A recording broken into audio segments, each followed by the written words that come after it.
Have you ever felt like somebody was watching you before you ever did something wrong?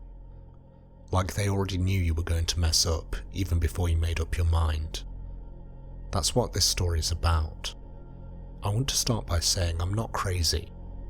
I've gone back and forth about sharing this because honestly, I still have nightmares. I check my locks like a dozen times before I sleep, but I need to get this off my chest. Maybe it'll keep someone else from ending up like one of them. In 2021, I was 25 and struggling to make ends meet. I had just moved back to Illinois after a rough breakup, and was looking for a cheap place to live where I could get back on my feet. I was scrolling through Craigslist late one night when I found this listing. Room available in historic home, $350 a month, utilities included. It seemed too good to be true. A big 2-story house with a vintage charm, and even a porch swing. The only catch? You had to live with the owner. The man's name was Howard, late 40s, maybe 50s. When we met for the walkthrough, he was polite but weird. He avoided eye contact, spoke in short, overly formal sentences, and would wring his hands whenever I asked questions. The house itself was definitely old, like Civil War era old. Hardwood floors that creaked no matter where you stepped, antique wallpaper that peeled in corners, and a faint smell of mothballs and wood polish. But it was clean, and the room he offered me was actually really nice. The only rule? I couldn't go into the basement. It's where I keep my personal items, please respect that, he said with a tight smile that didn't reach his eyes. Honestly, I didn't care. I wasn't in the best of financial situations, and cheap rent was all I was focused on. I moved in the next week. The first few weeks were quiet. Howard worked night shifts at a nearby paper plant, so I mostly had the place to myself in the evenings. He didn't bother me much, but when he was home I could tell he was watching me. Like when I'd be in the kitchen and turn around to see him just standing there in the doorway, not saying anything. Or how he always seemed to know when I left and came home, even though I never saw him look out the window. One morning, I came downstairs to find him sitting at the table with 2 cups of coffee, one for me. He said he noticed that I drink mine with oat milk. That wouldn't have been weird, except I'd only just bought the oat milk the night before and I hadn't even opened it yet, and as far as I could tell, he'd never seen me drink coffee. The first really disturbing thing happened about a month in.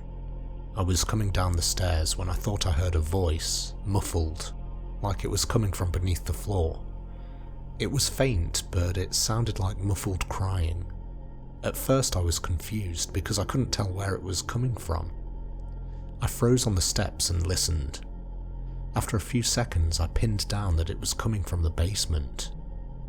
But before I could do anything, Howard came out of his room and asked me if I needed something, and why I was lurking on the stairway. He looked calm, but his tone was sharp and suspicious, with a hint of buried annoyance that he couldn't conceal. I shook my head nervously and mumbled something about forgetting my phone charger. I didn't bring up the noise. I told myself it could have been the pipes or the TV left on downstairs, but it stuck with me. My instincts were telling me that something wasn't right. As time went on, he started getting more possessive, as though just because I lived there, I somehow answered to him as a wife or a girlfriend. If I stayed out too late, he'd ask who I was with. He started getting angry when I left dishes in the sink, even though I cleaned up every night. Once, he even told me I shouldn't wear night shorts in his house. At one point, he even made comments about me going out to meet friends in inappropriate clothing. Another time, I came home and found my bedroom door slightly open. I always shut it tight, and I know for a fact I locked it that morning. Nothing looked disturbed, but I had this crawling sensation that somebody had been in there. The worst was when he printed out a blurry photo of me and taped it to the fridge with a note that said, "Be mindful of who you trust." When I asked him what he meant about this, he just smiled and said, "You never know what people are capable of. I've seen those friends of yours that you hang around with. I don't like them." He never touched me, but his presence got way too heavy. Like I was living under a microscope, always being judged. It was around that time that I decided I really needed to get out. The cheap rent and space didn't compensate for the awkward and disconcerting feeling I felt around Howard, or his weird possessive behaviours. I found another place with some friends and I planned to move in 2 weeks later when their lease opened up. I didn't tell Howard right away. Something told me to keep quiet until the last second. And then, as I got closer to the move date, I got curious. It was the basement. I couldn't stop thinking about it. The crying I had heard a while back had piqued my interest. And why was he so protective of it? What was down there? I started paying attention to his routine. Every evening, he left for his shift around 7:15 sharp. He kept his keys on a hook by the back door, and I noticed there was one that he always separated from the rest before leaving, one with a red rubber cap. One night, after he left, I checked. Sure enough, the red key was gone. That had to be the basement key. Then, on my second to last night in the house, I got my answer. Howard called in sick. He didn't leave for work. Instead, he paced through the house all night, peering out of the windows and muttering under his breath. For almost an hour he marched back and forth from the basement to the garage outside as though he was working on something. While he was in the garage, I checked the key rack. Sure enough, the red key was gone. At one point, I heard him talking in the basement. He must have been on the phone and he sounded agitated. I could hear everything, but my stomach sank when I definitely heard the words, "Not ready yet." I kept my room locked and barely slept that night. The next day, I saw my opening. He left for work again that evening, and this time the red key was still on the hook. I think he was too frazzled from the night before and forgot about it. I waited until after 8, made sure the coast was clear, and then grabbed the key. My heart was pounding. I crept slowly into the kitchen and unlocked the basement door. It creaked open slowly. The air hit me first. Stale, thick, cold, like the whole room had been sealed for years. The light switch worked, barely. A single bulb flickered to life at the base of the stairs. It wasn't just a basement, it was a shrine. Shelves lined the walls, stacked with dozens of VHS tapes and unlabeled DVDs. There were photos everywhere. Women in parks, at grocery stores, through windows. Most looked unaware that they were being photographed. In the corner was a wooden workbench covered with items that made my blood run cold. The desk was covered in surveillance equipment. Cameras, wires, microphones, everything. But what made me nearly throw up was the photo album on the desk. I flipped it open, page after page of candid shots. Women brushing their hair, locking their doors, taking out the trash, with dates and times listed beside each photo. Then, I flipped into a new section of the album. He had written neatly, in thick marker, "My girl." I flipped the page hoping I wasn't going to see what I thought I'd see, but I did. I saw myself. Me, sitting on the porch, me, walking to my car, me, asleep in my bed, me, in the shower, taken through a crack in the door. My heart was pounding, and that's when I heard the unmistakable sound of tyres crunching on gravel. Howard's truck. He wasn't supposed to be home yet. I looked up confused, and that's when I saw the camera, a small black lens in the ceiling corner, blinking red. He'd seen me. I panicked, slammed the album shut and bolted up the stairs. I heard the front door opening just as I made it into the kitchen. I opened the back door and didn't look back. I sprinted to my truck, peeled out of the driveway and didn't stop until I was at least 20 miles away. I never went back. I never went to pick up my things. I reported what I found to the police, but Howard must have cleaned the place. By the time they investigated, the basement was empty. He claimed I made it all up because I didn't want to pay the last month's rent. They couldn't prove anything. I changed my number, moved across state, and deleted every trace of myself online. But that doesn't mean I feel safe. He still knows my name, and he still knows where I'm from. And worst of all, he knows what I look like when I sleep. Now the years have passed, I don't like to think about how close I came to something truly terrible. And I never found out if that crying was a person or just one of his sick tapes playing.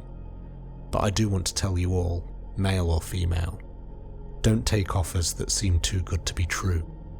You might just end up in a situation like mine, and that's not where you want to be.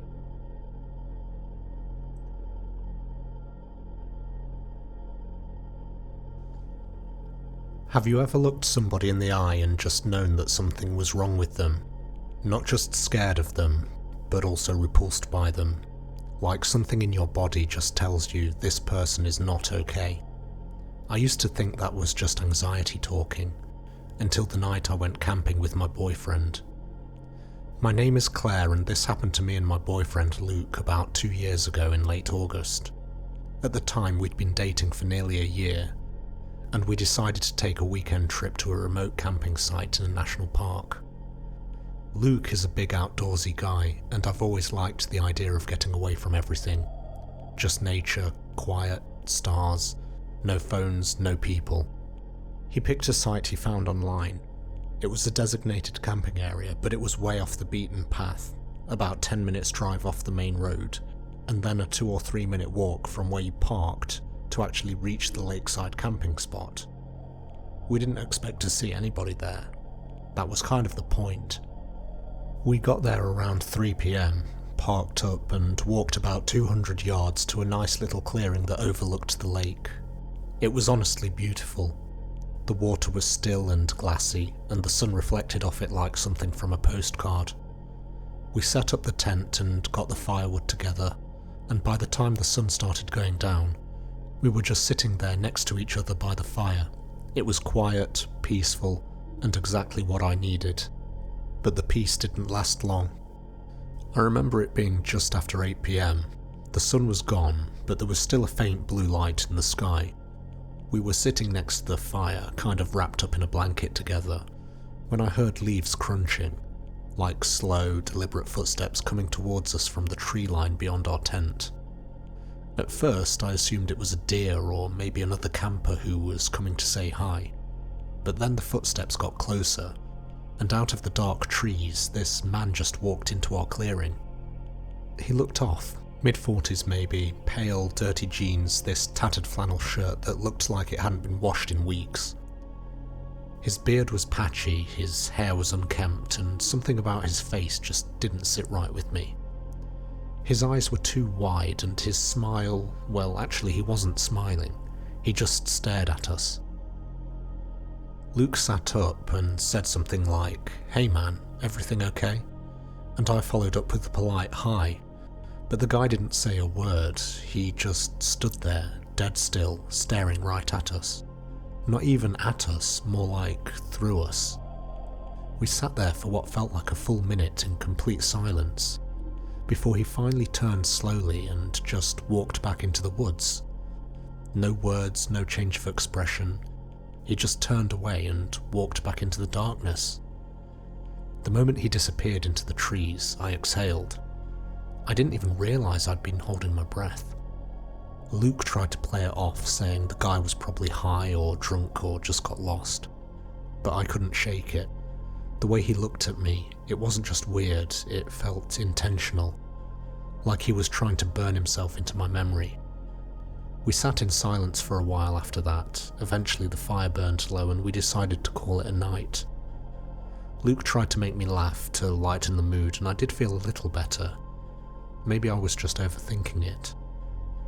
We got into the tent, zipped up and lay down in our sleeping bags. It was colder than I expected, I remember that. Luke tossed and turned for a bit, but then sat up and said that he had a splinter and couldn't find the tweezers. He figured he must have left them in the car. He told me he'd be 2 minutes max, and was already unzipping the tent. "Are you gonna be okay?" he asked. I nodded, trying to seem unbothered, but the second he left I felt this knot in my stomach. I lay back down, rolled onto my side and stared at the wall of the tent, counting in my head to calm myself down. hoping that I'd fall asleep. It's something that I've always done when I'm nervous. By the time I got to 120, I heard the tent zip open again. I didn't turn around. I was tired and just felt relieved that Luke was back in the tent with me. A few seconds later, I noticed a weird smell. Half asleep, I just mumbled, "What's that smell? What were you doing out there?" It was a weird, sour, almost metallic scent, like old sweat and rust. Instead of answering, he just hushed me. Then I felt his fingers gently stroke the back of my neck before winding his fingers through my hair. But something was wrong. Luke always had warm hands, these fingers were cold, and the way they moved, it was somehow not like Luke. There was no familiarity, no affection, just slow, deliberate strokes. I froze in panicked realization. Then I heard it. From outside the tent, faint and distant, I heard Luke's voice. "Claire, where are the tweezers? Did you move them?" He was shouting from maybe 30 or 40 yards away back towards the car. My blood turned to ice. I spun around so fast I nearly kicked over the lantern. The person lying next to me wasn't Luke. It was the man from earlier, but now he was inside the tent, curled up on the sleeping bag like a child playing pretend. His face was twisted into this wide, soundless laugh, eyes locked onto mine, wild, manic, the eyes that looked more like an animal than human. I didn't even scream, I howled. I threw myself backwards, scrambled over the tent zipper, leapt out of my sleeping bag, and bolted barefoot through the dirt and pine needles, screaming Luke's name. I saw his flashlight bouncing towards me, and I slammed into him, sobbing. He held me, confused and angry, demanding to know what was going on. I screamed, shouting that the man from earlier was in the tent. Luke cursed and started to head towards it, but I clung to him like a lifeline, and begged him not to go back. I told him I didn't care about the gear. I didn't care about anything, we just needed to leave now. Something in my face must have convinced him. He took me in his arms and ran back to the car. We slammed the doors shut and took off. The experience exhausted me, and I just broke down crying. I felt vulnerable and violated. We drove to the ranger station, which was thankfully open late during the summer. Luke explained everything.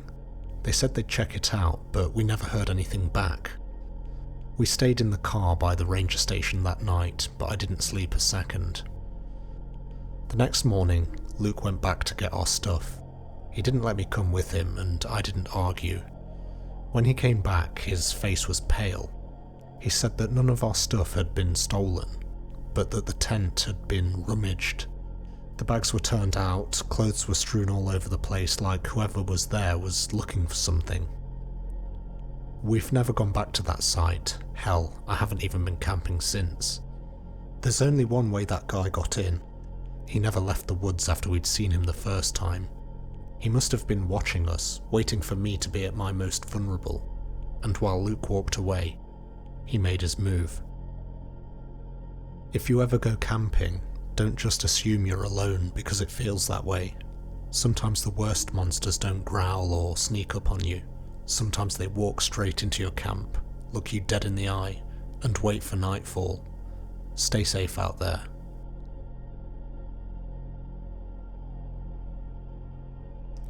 Have you ever had a connection with somebody in your life who always seemed to be there just at the right moment? The kind of friend who knows what you need before you even say it out loud.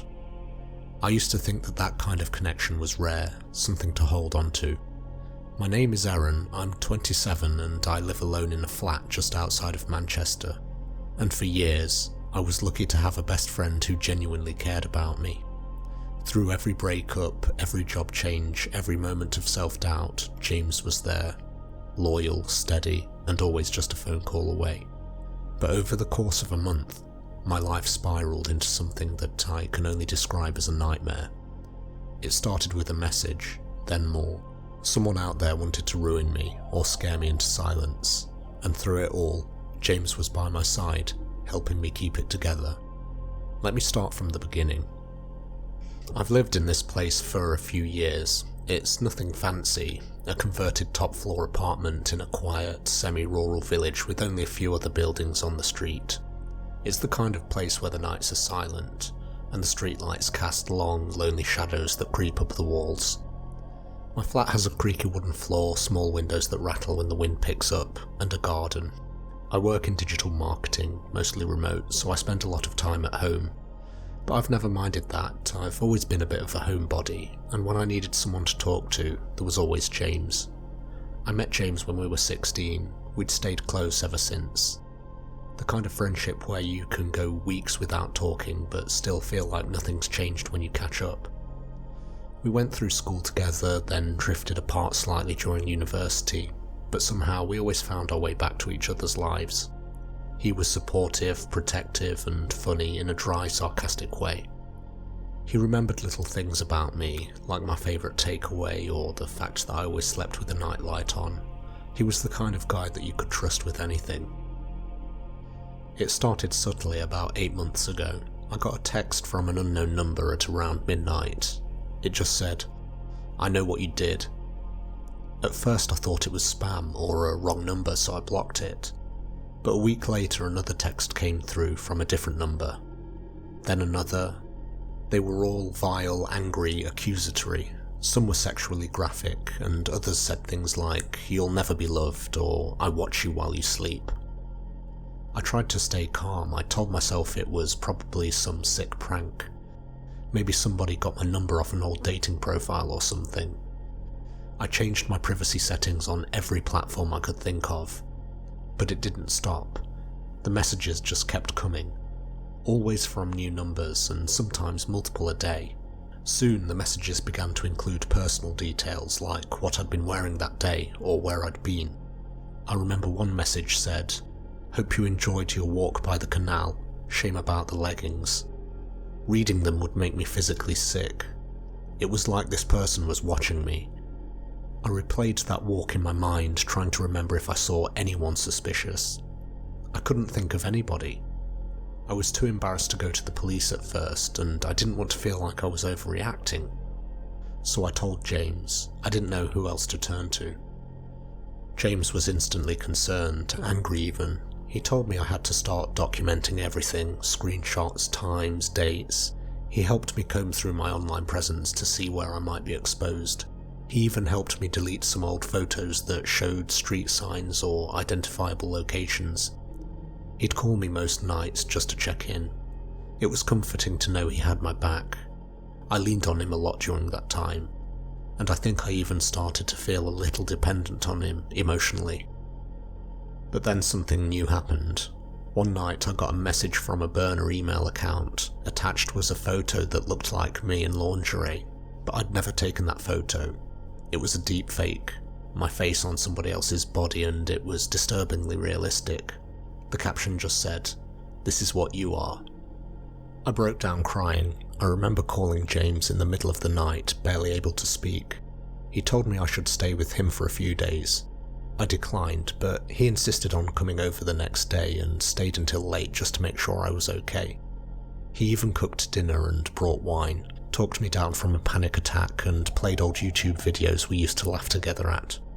We sat on the sofa under a blanket, and for a moment I felt safe.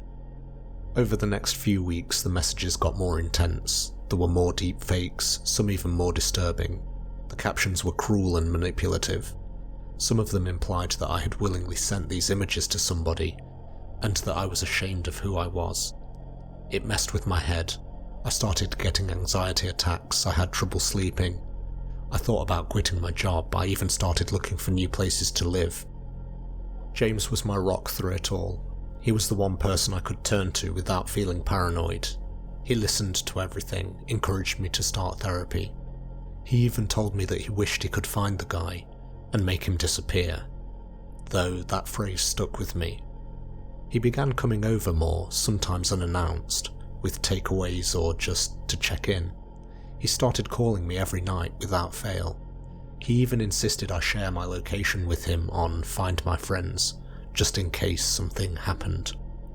At the time it all felt like concern, even care, but looking back I see it differently. It wasn't concern, it was control. About 2 months ago everything came to a head. I'd been spending more and more time at James's flat, mostly because I felt safer when I was around him. One evening, while we were watching a film, he paused it and he told me that he needed to say something.